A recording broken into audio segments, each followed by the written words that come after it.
Tomorrow, we're joined in Beijing by Mr. Huang Jing, Dean of the Institute of International and Regional Studies at Beijing Language and Culture University. Mr. Huang Jing, thanks so much for joining us on the Hub on CGTN. Great to have you with us. So, Mr. Huang, a year ago, Joe Biden took office with high hopes that he would be the man, defeating COVID, bringing the U.S. economy back on track, and improve America's standing around the world. But a year later, who would have thought, right? He became the most popular president in history except Trump. What went wrong? Why is his unpopularity, what explains it, rather, at this point? I think that first, Joe Biden came to office with a very high expectation because lots of voters voted for him, not really because they support him, but because they did not like Donald Trump. So therefore, they hope or they expected Joe Biden to do much better. But right now, the reality is that he's not doing very well. And when Joe Biden came to the White House, he made three promises, basically. Number one, he's going to manage or control the pandemic. Number two, he's going to revitalize the economy. And number three, he's going to heal the nation, the divided nation. But now, all the three problems still exist or even getting worse. And then, do you think it's Joe Biden's fault, or do you think there are external shocks, so-called external shocks, or things beyond his own control, such as Omicron, Delta, or the ever-evolving international relations landscape, and the Republican Party that is keen on blocking his efforts? Yeah, I think all those reasons you just listed do exist. But I think the essential reason, the key is that he's facing very strong opposition, Republicans do whatever Joe Biden wants to do in the opposite way. And first and second, because of that, the nation is deeply divided and the politics is polarized. So facing such a situation, whatever Joe Biden tried to do, he has to deal with a kind of force who go exactly against him. As a result, he has not achieved much of the result he desired. I think that the division is and the strong opposition are the major reasons for all of this. Of course, another reason is that Joe Biden, his team, his administration itself is not very united as before. This resulted in a very low capability of execution. And the best example, of course, is the withdrawal from Afghanistan. Is a disaster.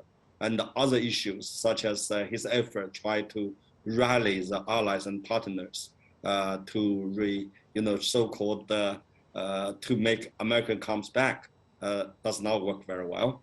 And also, I think that Joe Biden sometimes is too ambitious. He has promised too much, but his ability to control his own team, let alone the entire domestic situation, is not as strong as people expected. And then, how would you say all this would impact the upcoming midterm elections? Because usually, U.S. presidents with approval ratings lower than 50%, they tend to lose seats in the House and the Senate. What will be your predictions?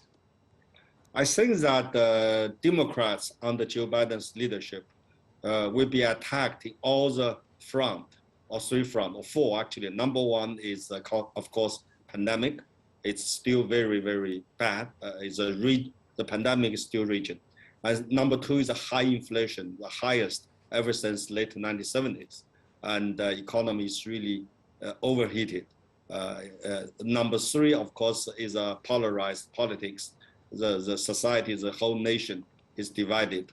And last but not the least, in the past year, although Joe Biden made a huge effort, try to rally the allies to make America come back, but still there's not much to show about. So in all those fronts, he's going to be attacked. Of course, his relationship with China, his policy towards China will also be heavily criticized, already been heavily criticized. In this regard, a lot of people, including myself, we predicted that Democrats are going to lose a majority in both Congress and the Senate. Joe Biden has an uphill battle in the upcoming midterm election.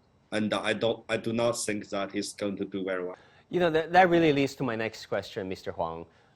If Joe Biden and this Democrats, lose the House and the Senate in the U.S. Congress, will that harden Biden's resolve to do the right thing? You know, for example, to lessen the trade tariffs, to make the relations with China work, or to harden his resolve to get tougher on China because the general election in 2024 is on the line?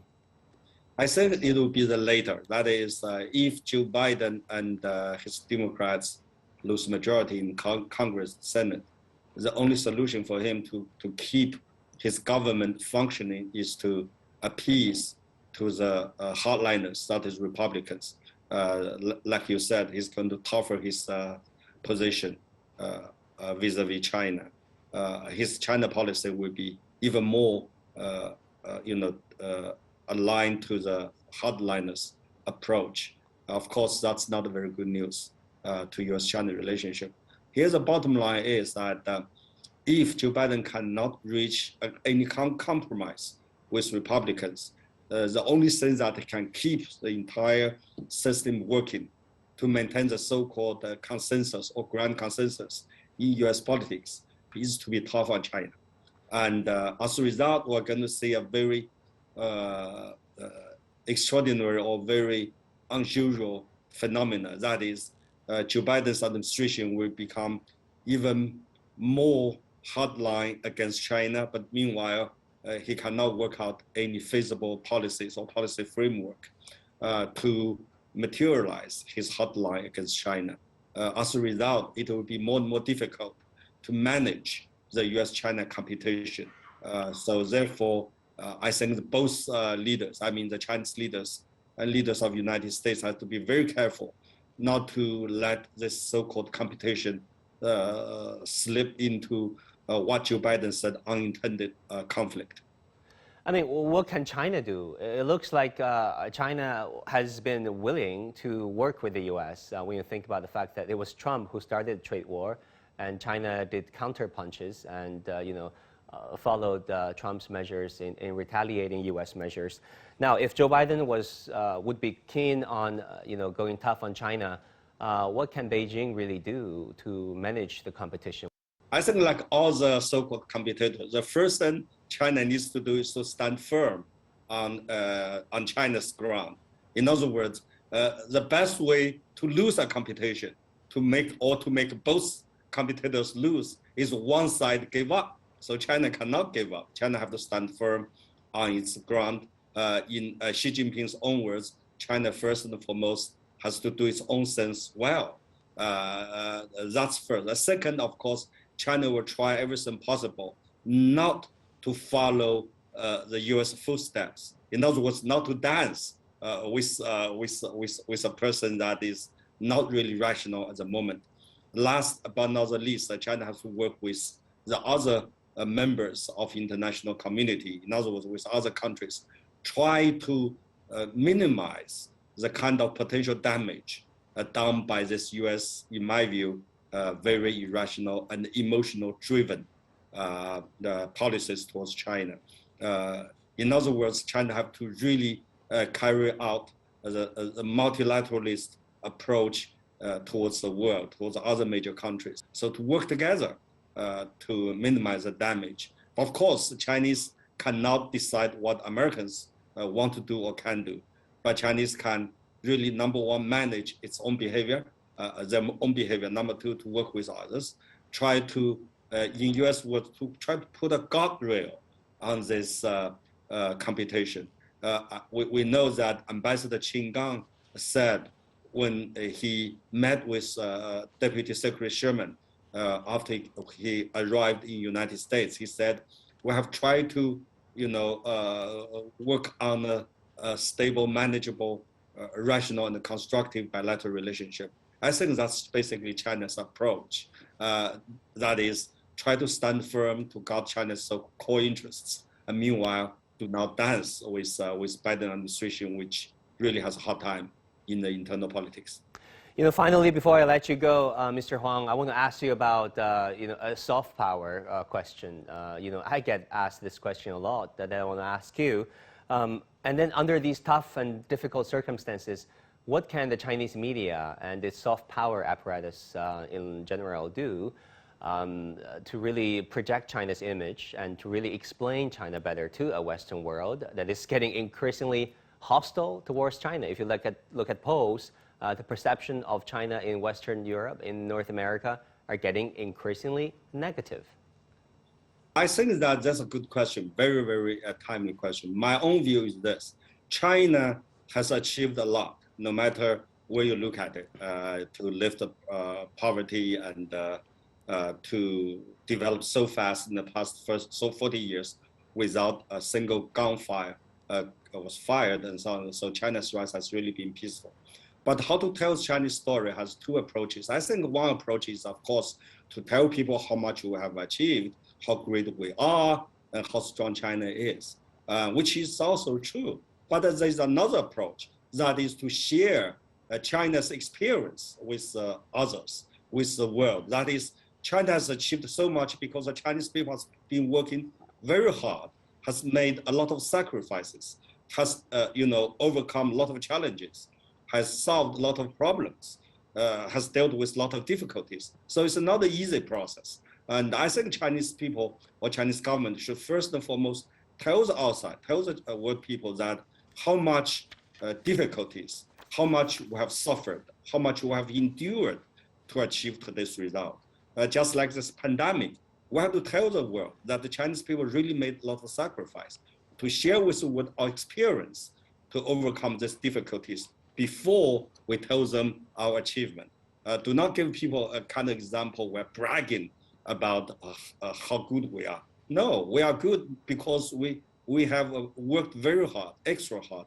We have made extra sacrifices to tell people our experience to overcome this difficulty, to tell people how much we have endured. And therefore we can find the kind of common feelings, because nowadays everyone, including Americans, are struggling against the pandemic, against the economy, against a lot of chaotic situations in the world. Then if Chinese can tell them we are suffering, we're enduring the same problems like you guys, or even more, the result, the achievement we can achieve is that because we work together as a Chinese, as a nation, and we endured all of such sufferings, we always look forward to share this experience. I think is a much better approach, right. Just to brag about our achievement to the outside world. Right, and finally, where do you think the U.S.-China rivalry, competition, however you call it, headed in the medium to a long run? Should we just all be pessimistic about inevitable rivalry, or is there something better to hope for in the medium to long run? In the medium, I would argue that it might get worse before it gets better, because the uncertainty of U.S. domestic politics. We just discussed that Joe Biden faced a strong opposition. That's a major reason for him to work out a feasible policy framework towards outside world, especially U.S.-China relations. And this kind of situation will last, especially after midterm election. If Joe Biden does lose the majority support in both House and the Senate, and he's going to have a more difficult time or become a lame duck prematurely. And what makes it worse is that Joe Biden administration might be a one-term, and therefore we're going to have a new president from the Republicans or so on. That will make the situation even more, chaotic. In this kind of situation, I don't expect the U.S.-China relationship getting better, because one thing we observed in international politics, especially in major power relations, it's one big power. If it has a lot of domestic situations, domestic problems, it tends to lash up, and that's a situation we're going to face in the years to come. But in the long run, I do think that the U.S.-China relationship at least can be manageable. I'm conditionally optimistic for the long term, because first and foremost, U.S.-China cannot overcome each other at all. If there is a result that one side is going to prevail over other side, is because one side made a strategic mistakes, collapse within, just like former Soviet Union. If both countries can do well, eventually China, the Chinese and the Americans, especially Americans, will have to realize the best way is to make a deal, to sit down and negotiate.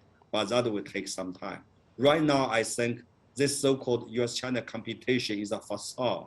Beneath this facade is a race between China and the United States to say who can get its own house in order first.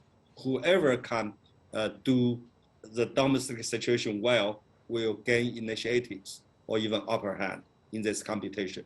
I hope that day will come sooner than later, but in the midterm, it's a tough situation. Mr. Huang Jing, Dean of the Institute of International and Regional Studies at Beijing Language and Culture University, thank you so much for joining us.